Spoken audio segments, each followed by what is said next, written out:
যদি আপনার বাজেট থাকে 15,000 টাকা এবং এই বাজেটের মধ্যে র্যাম রম বেশি দরকার, ডিজাইন অবশ্যই সুন্দর হতে হবে বা ডিউরেবিলিটির দিক থেকেও ফোনটা স্ট্রং হতে হবে, সেক্ষেত্রে আপনি নিতে পারেন Honor X6C। বাংলাদেশ মার্কেটে এটা অফিসিয়ালি একটা ভেরিয়েন্টে লঞ্চ হয়েছে 6128, দাম 14,999 টাকা।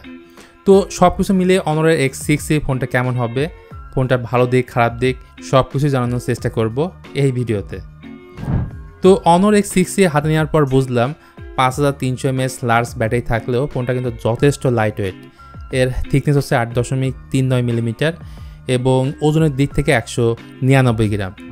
পোর্টসের ক্ষেত্রে নিচের দিকে থাকছে type C port, microphone, single speaker এবং উপরের দিকে পাওয়া যাবে সিম কার্ড ট্রে, সেখানে নয়েজ ক্যান্সেলেশন মাইকটা এই ফোনে থাকছে। তবে দাম বিবেচনা এতে ডুয়েল স্পিকারটা দেওয়া উচিত ছিল।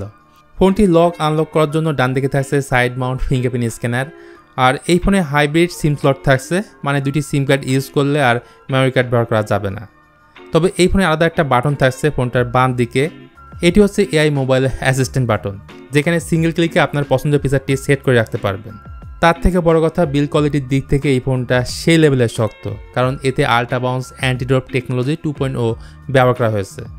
আর এখন যেহেতু বর্ষাকাল, তাই বৃষ্টির পানি থেকে নিরাপদে রাখতে ফোনটার মধ্যে IP64 এর রেটিং দেওয়া আছে।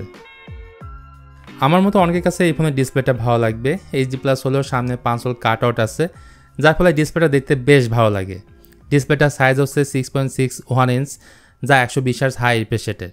আর এটাতে 1010 নিটস পিক ব্রাইটনেস পাওয়া যাবে, যার ফলে ডিরেক্ট সানলাইট ওই ডিসপ্লেটা যথেষ্ট ব্রাইট থাকে। ওয়াইড এলনের সাপোর্ট আছে, তবে নেটফ্লিক্সের ক্ষেত্রে HDR সাপোর্টটা এখানে পাওয়া যায়নি। ভালো বিষয় হচ্ছে ইউটিউবে 4K ভিডিও পর্যন্ত চালানো যায়।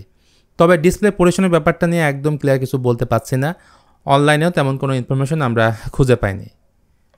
যাই হোক, পারফরমেন্স সেকশনে Honor X6C-তে সেই পুরনো প্রসেসরটা আর কি এখানে ব্যবহার করা হয়েছে, MediaTek Helio G81 Ultra।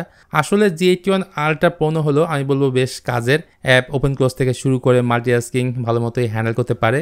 এটা মূলত 12 ন্যানোমিটার একটা চিপ এবং গ্রাফিক্স হিসেবে থাকছে Mali G52।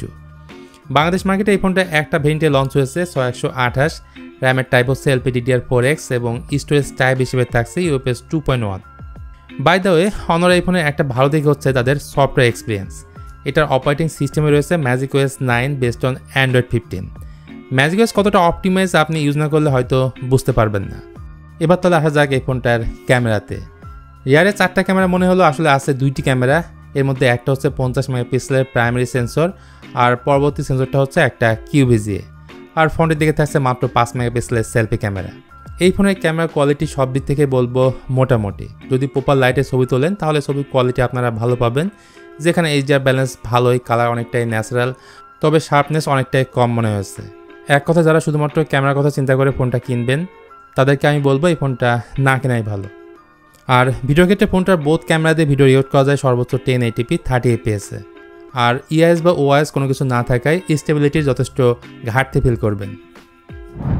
Honor X6-এর মধ্যে ব্যাটারি আছে 5300 mAh এবং বক্সের মধ্যে আপনারা পাবেন 35 ওয়াটের একটা ফাস্ট চার্জার, যেটা দিয়ে এই ফোনটাকে খুব দ্রুতই চার্জ করা যাবে। তো ওভারঅল সব কিছু মিলিয়ে Honor X6-এর মধ্যে দুইটা জিনিস আমার কাছে কমতে লেগেছে। একটা হচ্ছে ডুয়েল স্পিকার, যেটা অবশ্যই এই ফোনের মধ্যে থাকাটা উচিত ছিল। আর সেকেন্ড যে বিষয়টা আমার কাছে কমতে লেগেছে, ফ্রন্ট সেলফি ক্যামেরা। এমনিতে এই ফোনটার ডিজাইনটা বেশ সুন্দর, ফোনটার বিল্ড কোয়ালিটিও ছিল চমৎকার। তো আজকে ভিডিওটা তাহলে এই পর্যন্তই। ভিডিওটি ভালো লাগলে please hit the like button, share করতে পারেন আপনার বন্ধুদের সঙ্গে।